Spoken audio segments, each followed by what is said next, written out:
It's the end of DC as we know it. It's the end of DC as we know it. And I feel fine. Hello and welcome to the Beniverse Movie Channel. My name is Ben Friedman, and today we are talking about the DCEU, and in more detail, we're talking about Aquaman and the Lost Kingdom. I cannot remember that title to save my life. But with Aquaman 2 releasing, and this really being the end of DC in its current iteration, the Zack Snyder 2013 to 2023 experiment, I decided it was time to look back. They've had 16 movies and they've had a rough decade that is all kind of, and maybe to some, and probably including me, a it's mercy that it's going out like this. It's just it needed to end. We all kind of knew it needed to end. And I don't want to make it sound like I'm just completely disparaging the DC universe and the Snyder films. There is some quality in there. There's a lot of failure and a lot of mess that I have with a lot of these films. So we're going to talk about it today. But I don't want to say like I hate these films by any extent. I think a lot of them have a lot of redeemable qualities. Not all of them, but some of them do. So today I'm going to do a power rankings of the DC universe, these 16 films. And I'm also going to do a review of Aquaman 2 when I get to Aquaman 2 on my list. So we have it kind of broken down into three categories. And this is really a stupid category breakdown, but it's good, okay, bad. And it's pretty self-evident what those are. But so in it, I have 1, 2, 3, 4, 5, 6. It looks like 7 films are in bad. 1, 2, 3, 4, 5 are in okay to good. And then it looks like I have 3 or 4 in the good to great category. So we'll talk about them as we go. I probably miscounted that because there's one, my number 4 is on the bubble of great to good, and so we'll get to it when we get to it. But let's just start with it. So this year was a really weird year for DC in the fact that they released 4 films this year. They had Shazam 2, sorry, let me say that as one sentence. They had Shazam 2, they had The Flash, they had Blue Beetle, and they had Aquaman 2.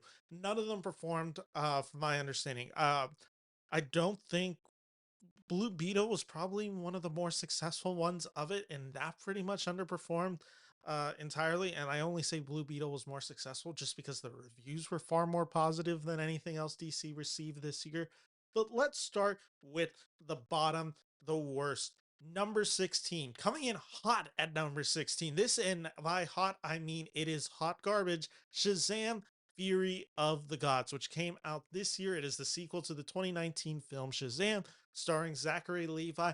And I will fully admit, the first Shazam is not going to be incredibly high on my list. I like that movie. However, I just don't love Zachary Levi in this role. I find his performance a little bit annoying and completely out of sync with the 12-year-old boy that he is acting against. I think it's two completely different performances that they're giving, and it's just the humor has never worked for me with the first Shazam film. And it's all of those problems in the second film, Shazam Fury of the Gods, just furthermore expanded. And the story just doesn't make sense. The villains are completely unmemorable. At least the first Shazam has Mark Strong. Second one can't even say that it has that. It just doesn't go anywhere special for me. I think it's so generic to look at. And I think the introduction of the council or whatever they're called, all the Shazams, is a huge mistake because we went from this really great dynamic in the first movie, and I will say the word great dynamic between these two brothers kind of having to come together and like the excitement of having superpowers. And then in this movie, there's just like 7 or 8 of these foster kids all running around with their powers, and you just don't know any of the characters. You don't get to spend a ton of time with them. Rachel Zegler's good in the movie, but that's about it that I can recommend. So 16, Shazam Fury of the Gods, coming in last place. Coming in at 15, not much higher above it. And this one really disappointed me because I remember when this movie was coming out, I felt so excited to see it. It was in a really weird year for our history in this country. And I was just so looking forward to Christmas when I finally got the chance to see Wonder Woman 1984. I love the first Wonder Woman, which maybe that's a sleight of hand of where that Wonder Woman will rank a little bit higher on my list. But I was such a big fan of the 2017's Wonder Woman that when this one was coming around, when they had this trailer set to the 80s, how does it feel? I was so on board. I love the color aesthetic. I thought everything was just going to work out so well. And then I saw the movie, and it's one of the worst written movies I have ever seen, period. I love Pedro Pascal as an actor. He does not work in this movie. He is not menacing. This whole wish that is granted is just a mess. Cheetah, played by Kristen Wiig, was just a terrible casting decision. The CGI just looks weird in this movie. There's nothing that I can recommend about Wonder Woman 1984. Bringing back Steve Trevor, played by Chris Pine, was just a total mistake. However, the only reason it makes it higher than Shazam Fury of the Gods is because I did like the dynamic between Gal Gadot, Chris Pine. I thought they shared, again, wonderful chemistry. And I think the scene where he says goodbye again is actually emotionally heartfelt, and it did tug on my heart. So I do give it some credit there. It's not getting any higher at that. And then 14, I was told a lot of big things about this 14 movie.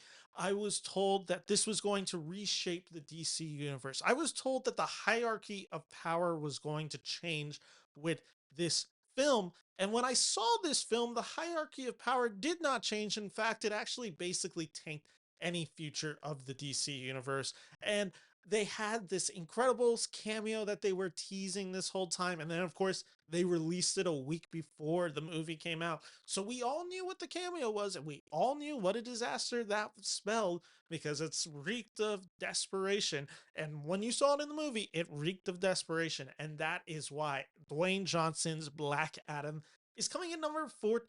Now, I will just say this movie has fun. I think Pierce Brosnan is fun in the role.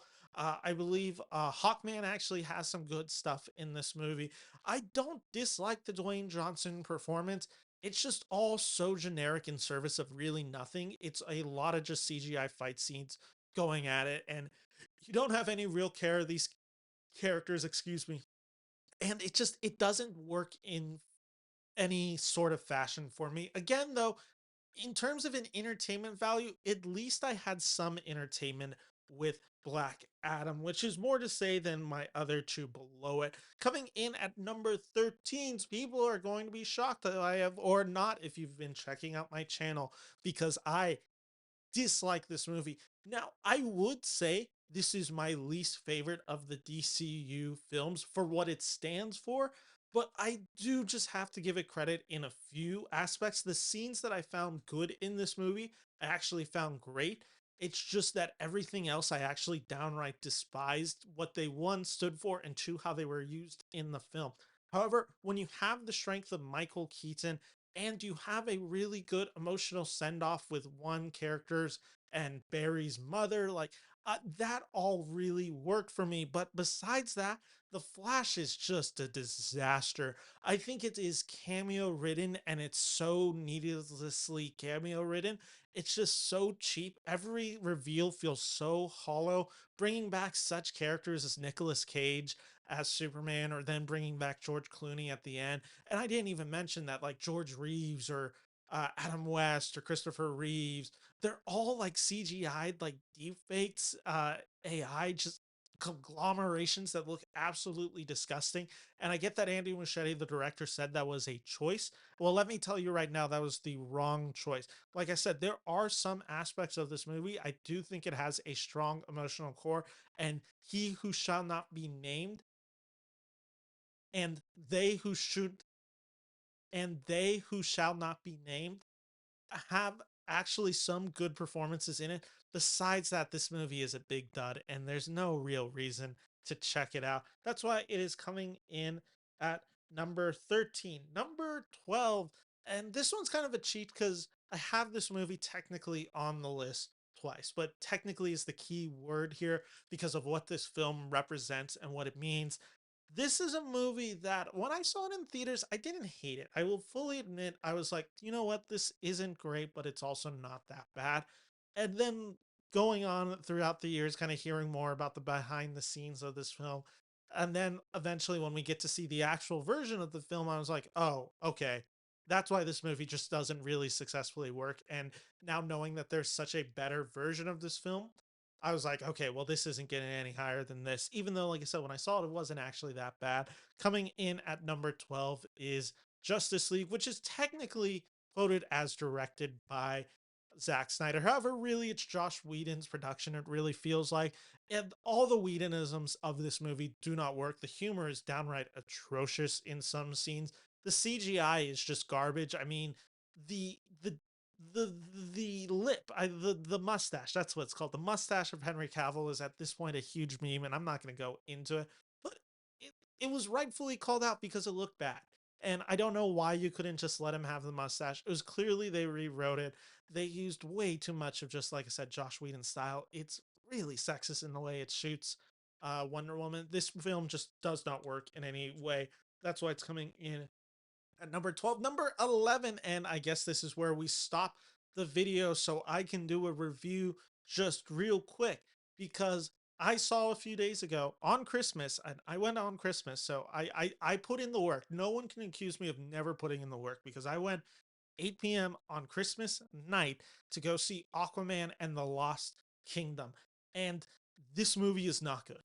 That's just my review, just straight off the bat. I did not enjoy this movie. Now, there are elements of this movie that I did enjoy. I believe Jason Momoa and Patrick Wilson have a good chemistry as brothers in this film.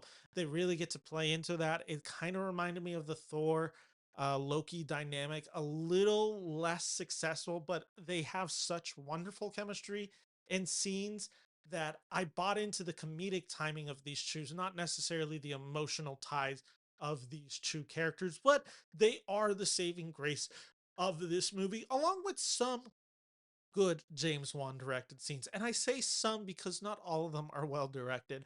He has a certain flair and style that is very useful in a film like Aquaman and the Lost Kingdom, where it's just like, oh, okay, at least this doesn't look like pure flaming garbage. And it doesn't. This film doesn't look that bad.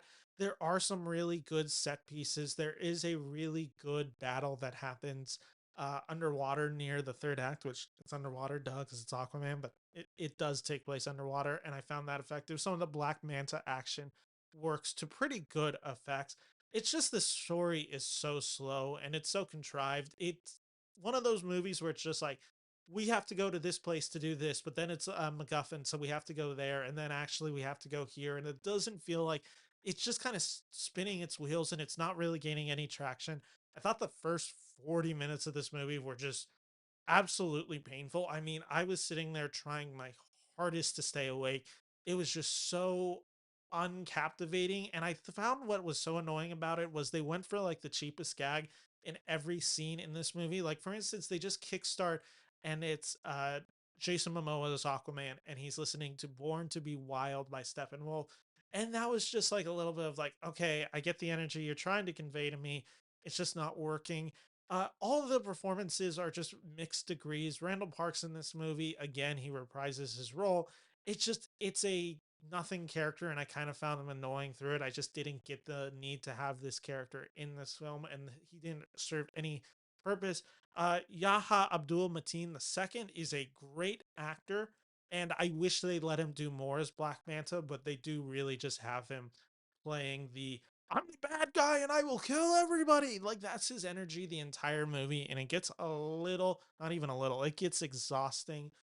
Amber Heard, who's in this movie, you know what? I'm not gonna touch that whole fiasco of just the Johnny Depp Amber Heard trial. I will say anyone who is like, Amber Heard derailed this movie, they're idiots, and they're doing it for clickbait, because she's not in that movie this much. Like, she has a few scenes. Her dialogue has clearly been cut down, but it also didn't feel like people were like, oh, they edited so much down to appease the Johnny Depp fans. Like, all this, like the whole trial, everything that went wrong with that. And that's probably true.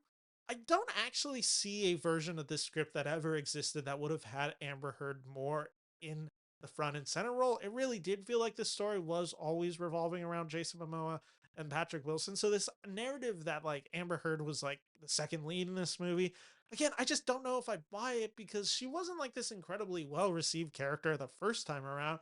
So does get delegated, but I don't know how much of it was actually delegated due to the situation. Again, I'm sure some of it was, but in reality, I don't think it was actually that noticeable, her lack of presence in this movie, because she just kind of serves a typical superhero role in this movie. She has a few actually good scenes in it. I don't think she's a bad actress by any degree. Like, she has one really good emotional beat in this movie.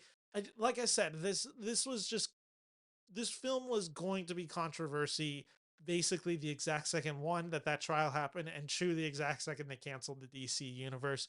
So it was all just all that, and you really felt like this franchise was just trying to wrap up, but they didn't really have an idea of how to wrap it up. So they just kind of try to wrap up the Aquaman story, and it just never came together for me. The jokes are not particularly good. Like I said, there's some fight scenes, there's some good cameos that appear. There's a really funny comedian who comes in. It's a pretty unmemorable scene, but at least I'm like, oh, I recognize the comedian and he's kind of funny in this scene. That was kind of my whole energy of this movie. There are aspects that work. I think the family dynamic is weak at times. And then there's also this new element with Aquaman's son that I actually at least think has some emotional tendencies throughout. And there is some sort of beating life in the middle of this film, but ultimately not a film that I'd recommend. It's not a terrible film. It gets much better as the hour mark gets in and we're in the second half of the film, but it never really worked for me. I'm giving it a 2 stars out of 4 for Aquaman and the Lost Kingdom. So that's coming in at number 11, which brings us to number 10, which is, oh yeah, I forgot about this movie. This I should have written Damaged on my head because that's what's coming in at number 10. One of the stupidest decisions of makeup. I can't believe that this movie won. I think it's makeup and hairstyling, because the makeup and hairstyling is not particularly good in this movie. Suicide Squad 2016, David Ayers. People are calling for release the Ayers cut, and I think that thing should be buried because this movie is not good, and the world should not be subjected anymore to Jared Leto's Joker. That is just an atrocity that should never see any more light of day than we've already granted it. Same with my opinions on Jared Leto. So Suicide Squad, when I saw it in theaters, I didn't hate it. There are elements of this movie that I think actually are fundamentally great. I think Will Smith is very fun in this movie. I like the energy. I think it's a really old school movie star performance out of him, straight from Men in Black, straight from Independence Day. He has the charisma. He's working on it really well, and he has put it on all the charm in this movie. So is Margot Robbie, who's just electric as Harley Quinn in this movie. She's the reason you watch this movie.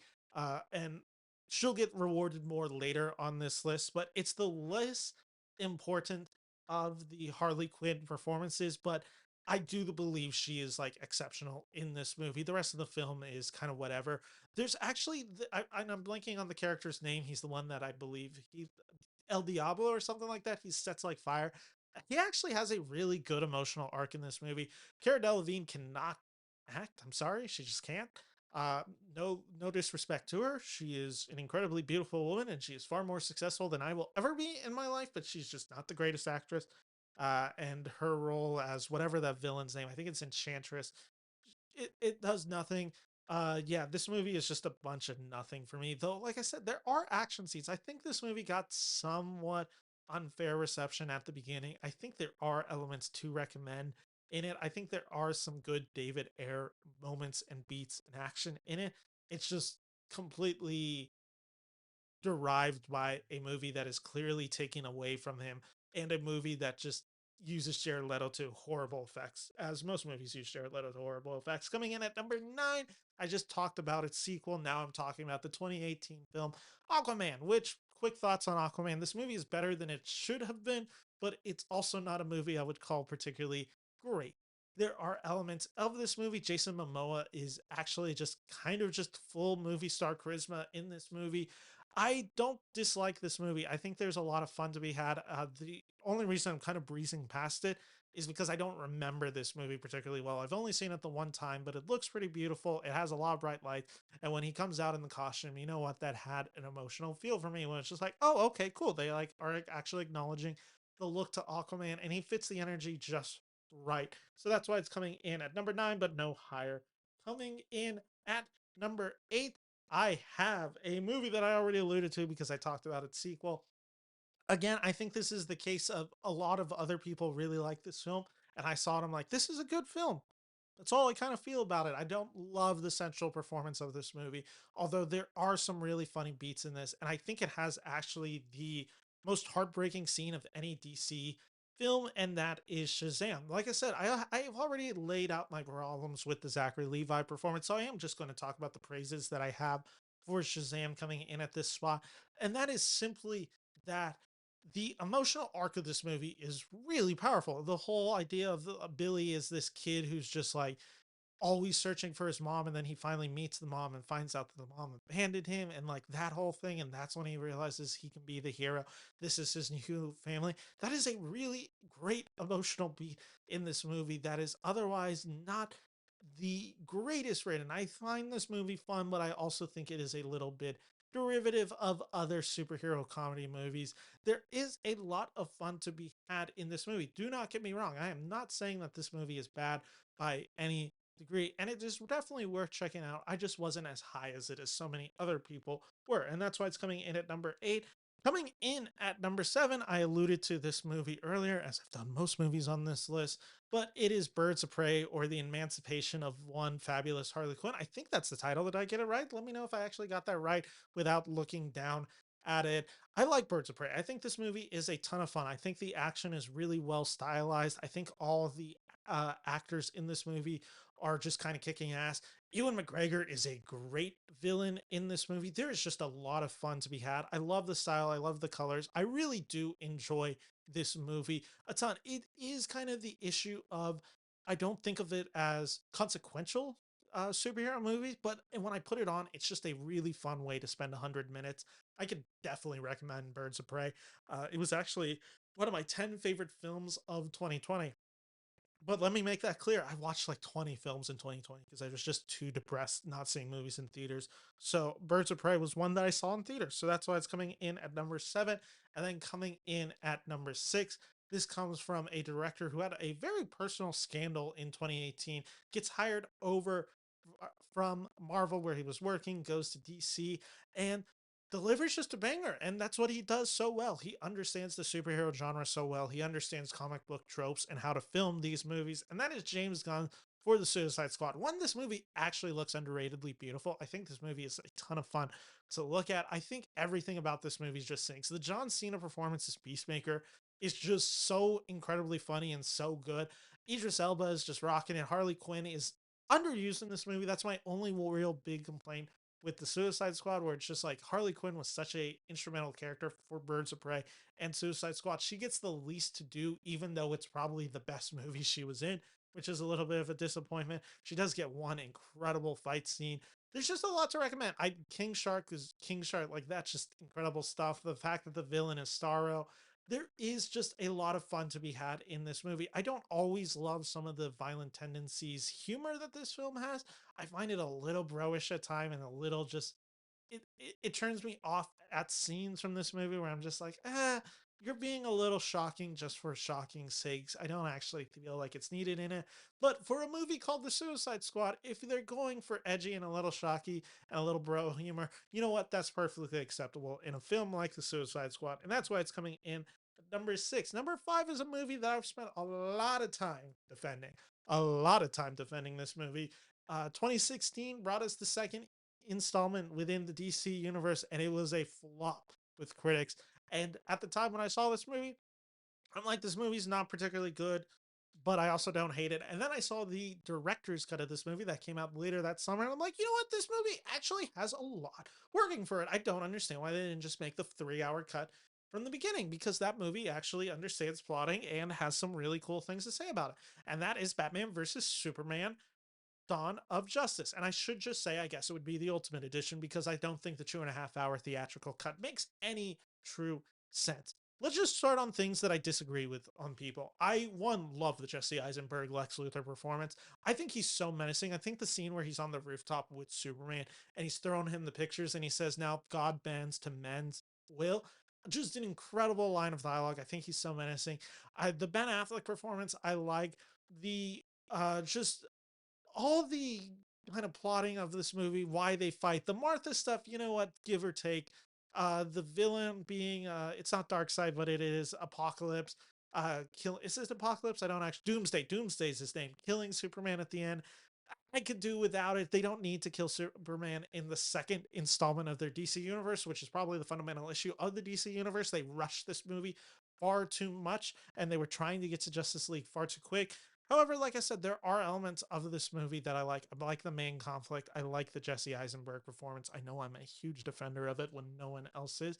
I just think this movie works, and I understand what it's trying to do. It is trying to do the complexities of what if God was on Earth and he was man. And he, Snyder has always put Jesus imagery in his movies. He is no stranger to it, and we'll be talking about a few of them later.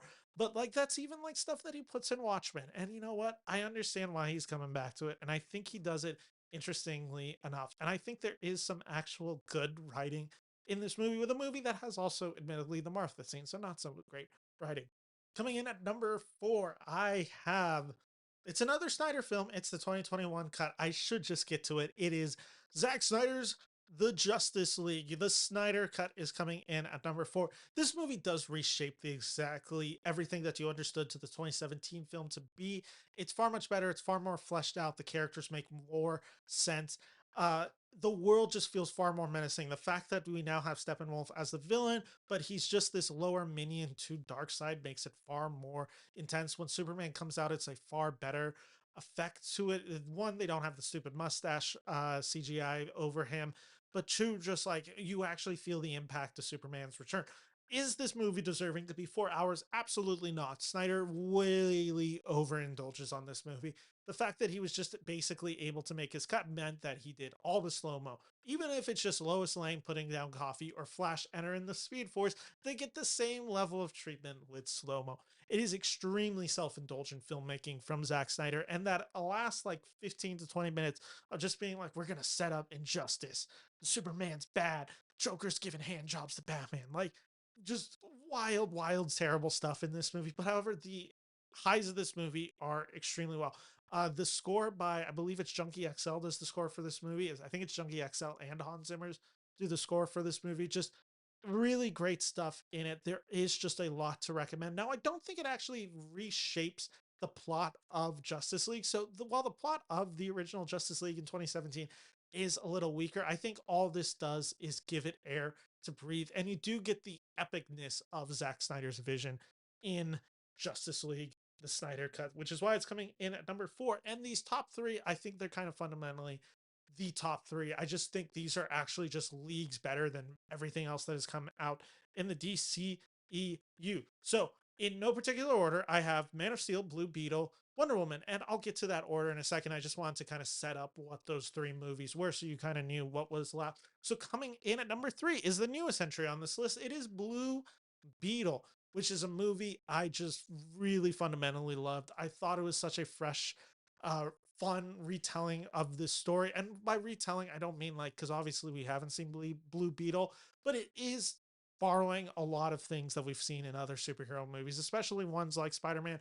But I just think it has a really fun, fresh vibe to it. And I think that's largely due to the family dynamic of this movie. This movie is extremely heartfelt. This movie wears its heart on its sleeve. It's a wonderful success. I did review this movie earlier this year, so please go check out that, which is in the comments description below if you want to actually hear my full thoughts on it. But overall, a really good time, and it was a star-making performance that sadly went undervalued simply because, one, the strike was going on, so the actors couldn't promote it, and two, the DC universe was dead at that point. So that's why it really kind of fell under people's radar. Coming in at number 2, I have Zack Snyder is going to make you believe that a man can fly again. That's why Man of Steel is coming in at number 2. And maybe it's because I have just such a fondness for the scene where Superman lifts off for the first time. The flight sequence in here with Hans Zimmer's score is just one of the most powerful scenes I've ever seen in IMAX screens. I think it's absolutely beautiful. And I think this is the case where Zack Snyder's filmography and his style, everything that he does in his films pays off big in moments like this. Yes, does the action and spectacle go on far too long? Yes, it does. It does have those overindulgences that Snyder is quite well known for in his career.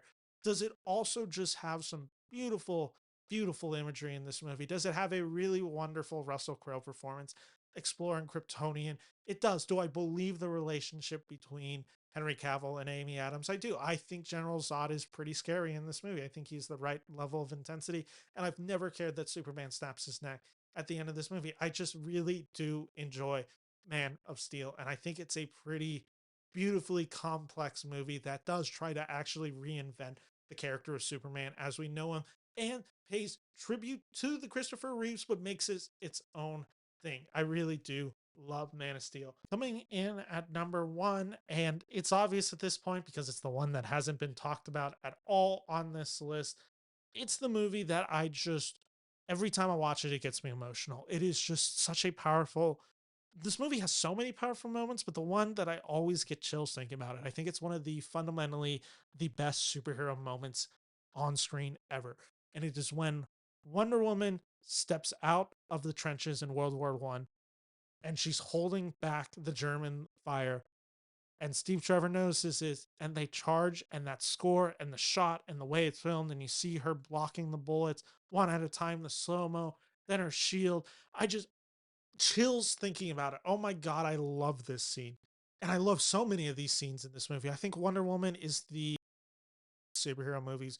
Right. It is such in vain to the 1978 Superman movie. It pays so much tribute to that. I think it has that same sort of joy and hope in its presentation of it. I believe the Gal Gadot relationship with Chris Pine is just absolutely wonderful in this movie, and it leads to this actually emotional sacrifice when Steve Trevor sacrifices himself for the good of the world because of all the lessons he learns from her, and that emotional payoff just works so well. I just think this movie is the one that, from a plotting standpoint, actually comes together in every regard.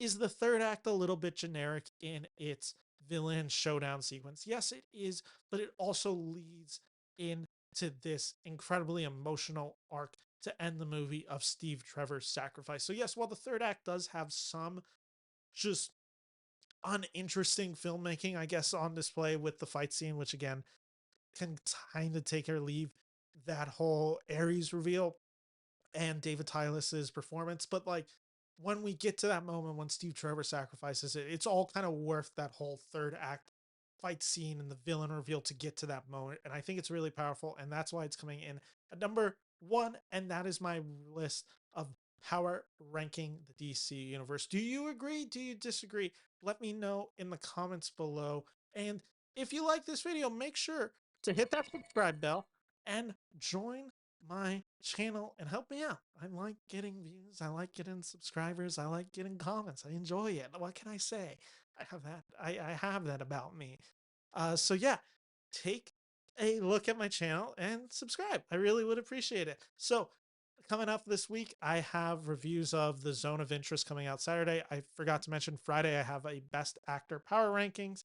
And then on Sunday, top 10 worst films of 2023. And then Tuesday, top 10 best films of 2023. So follow along for that. Thank you all for watching. My name is Ben Friedman. Take care.